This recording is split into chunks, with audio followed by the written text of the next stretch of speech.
La première des choses qui va te faire voir que ta vie chrétienne n'est plus normale.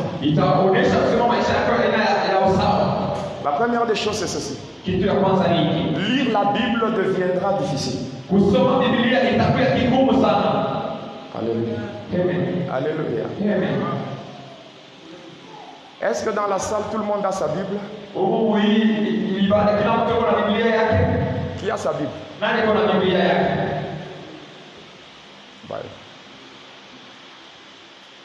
Alors si je demandais qui a des mégas dans son téléphone. Alléluia. Alléluia. Ne prenez pas les choses de Dieu comme un jeu. Ne prenez pas les choses de Dieu comme la comédie. Lorsque tu n'as pas la parole de Dieu, c'est que tu n'es pas avec Dieu. Dieu n'est pas avec toi. Dieu ne va pas descendre avec une longue robe blanche. Non.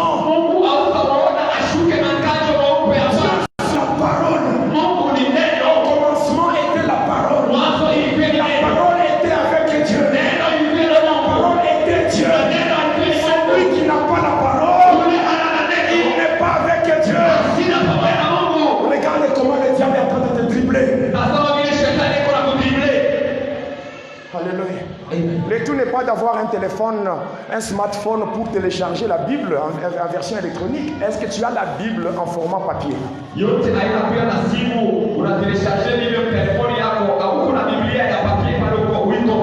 Alléluia.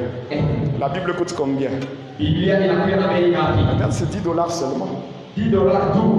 Mais on néglige ça. Il y a des gens qui lisent la Bible seulement quand nous sommes dans l'église, au moment de la lecture de la parole. Ils écoutent aussi la lecture. Mais quand ils sont chez eux, c'est tout un problème de méditer la parole de Dieu.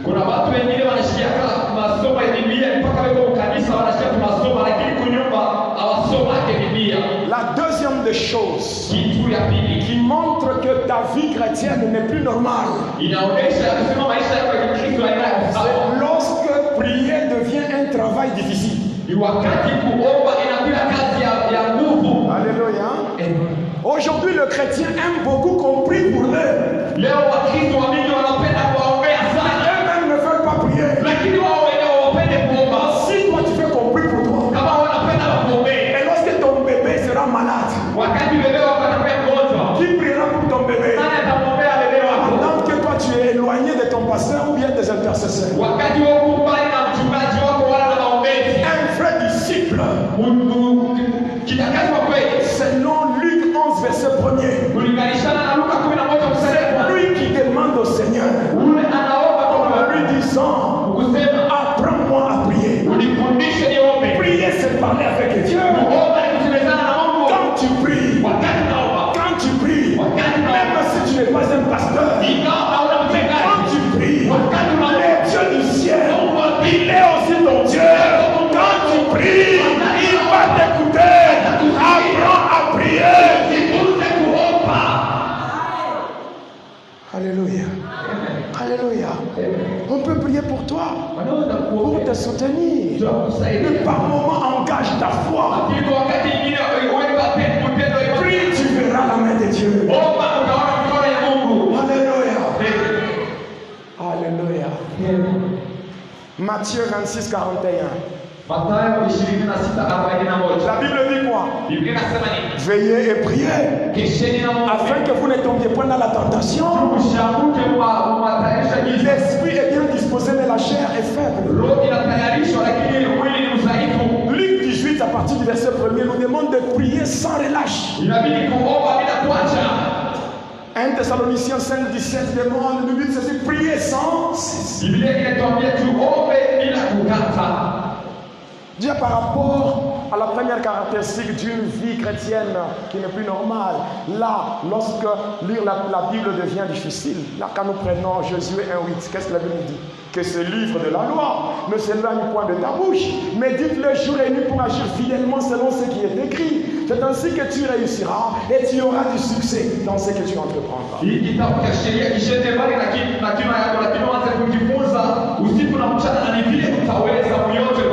La troisième des choses qui caractérise une vie chrétienne qui n'est plus normale.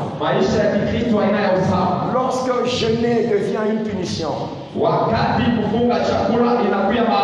Lorsque jeûner devient une corvée. Alléluia. Regardez ces trois choses. Lire la parole de Dieu. Prier. Jeûner. Beaucoup de gens ne sont plus dedans. Ils se disent chrétiens. Ils connaissent tout le problème du quartier.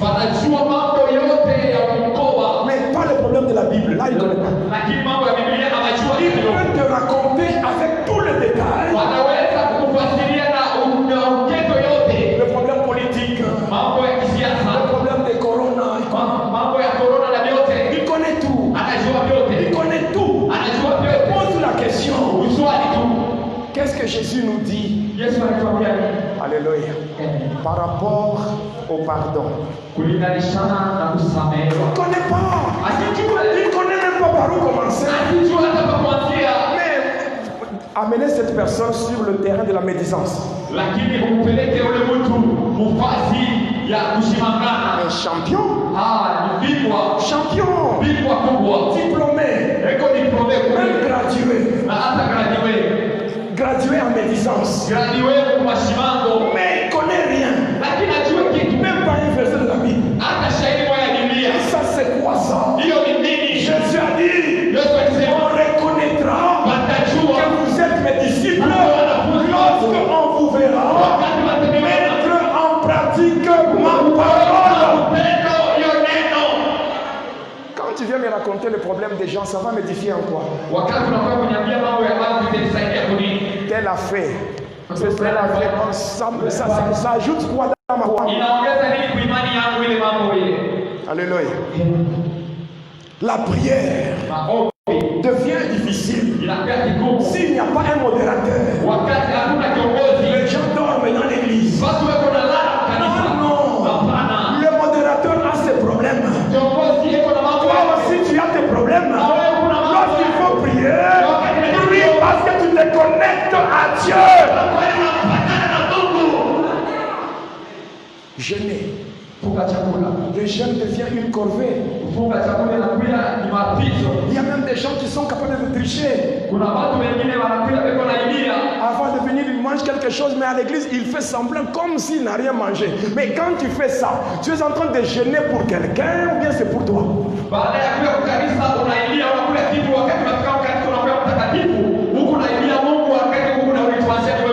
je ne mange pas. Je ne vais pas manger. Alléluia. Alléluia. Je ne vais pas manger. Mais toi-même, tu sais au-dedans de toi que tu as mangé. Si toi-même, tu sais que tu as mangé, alors que dire de Dieu? Dieu sait que tu as mangé, n'est-ce pas? Jeûner n'est pas une punition. Jeûner signifie crucifier la chair au profit de l'esprit. Lorsque tu es en jeûne, tu montes spirituellement. Même les démons te tuent. Ils ne peuvent pas te résister. Voilà pourquoi Matthieu 17, 21 déclare cette sorte de démons ne sortent que par la prière et les jeûnes. Tu me souviens. Alléluia. Alléluia. Bien-aimé dans le Seigneur. Les esprits des eaux